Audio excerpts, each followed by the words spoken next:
हंस और काग कौवा।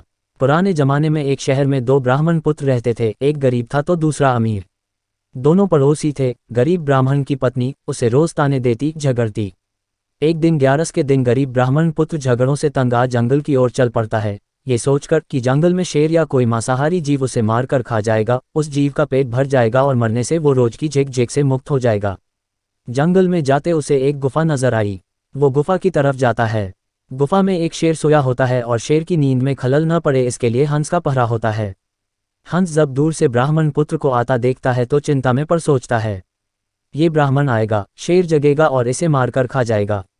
ग्यारस के दिन मुझे पाप लगेगा, इसे बचाएं कैसे? उसे उपाय सोचता है और वो शेर के भाग्य की तारीफ करते कहता है, ओ जंगल के राजा, उठो, जागो, आज आपके भाग खुले हैं। ग्यारस के दिन खुद विप्रदेव आपके घर पधारे हैं, जल्दी उठें और इन्हें दक्षिणा दे रवाना करें, आपका मोक्ष हो जाएगा। ये दिन दोबारा आपकी जिंदगी में शायद ही आए, आपको पशु योनि से छुटकारा मिल जाएगा।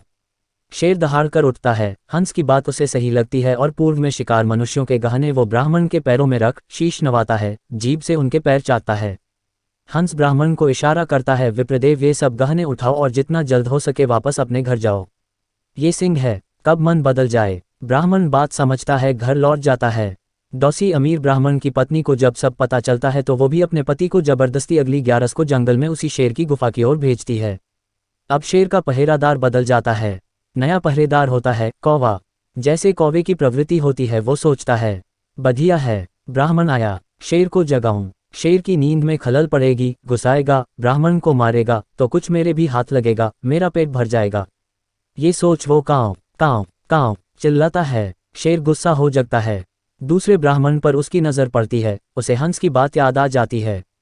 वो समझ जाता है कौवा क्यों कांव कांव कर रहा है। वो अपने पूर्व में हंस के कहने पर किए गए धर्म को खत्म नहीं करना चाहता, पर फिर भी नहीं, शेर होता है जंगल का राजा। वो दहाड़कर ब्राह्मण को कहता है, हंस उड़ सरवर गए और अब काग भय प्रधान, ते तो विप्रा थामरे घरे जाओ, मैं किनाइनी जजमान। अर्थात हंस जो अच्छी सोच वाले, अच्छी मनोवृत्ति वाले थे, उड़ के सरोवर यानी तालाब को चले गए हैं और अब कौवा प्रधान पहरेदार है जो मुझे तुम्हें मारने के लिए उकसा रहा है। मेरी बुद्धि घूमे उससे पहले ही। हे ब्राह्मण, यहाँ से चले जाओ। शेर किसी का जजमान नहीं हुआ है, वो तो हंस था जिसने मुझ शेर से भी पुण्य करवा दिया।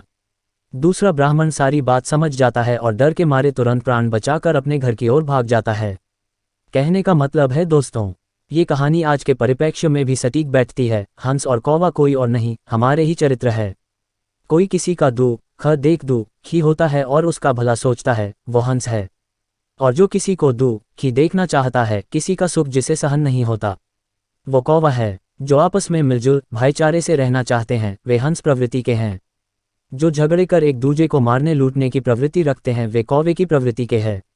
स्कूल या ऑफिसों में जो किसी साथी कर्मी की गलती पर अफसर को बढ़ा चढ़ा के बताते हैं, उस पर कार्यवाही को उकसाते हैं, वे कौवे जैसे हैं। और जो किसी साथी कर्मी की गलती पर भी अफसर को बड़ा मन रख माफ करने को कहते हैं, वे हंस प्रवृत्ति के हैं। अपने आसपास छुपे बैठे कौवों को पहचानो, उनसे दूर रहो, और जो हंस प्रवृत्ति के हैं उनका साथ करो। इसी में सबका कल्याण छुपा है। हनुमान सिंह बड़ा खेड़ा।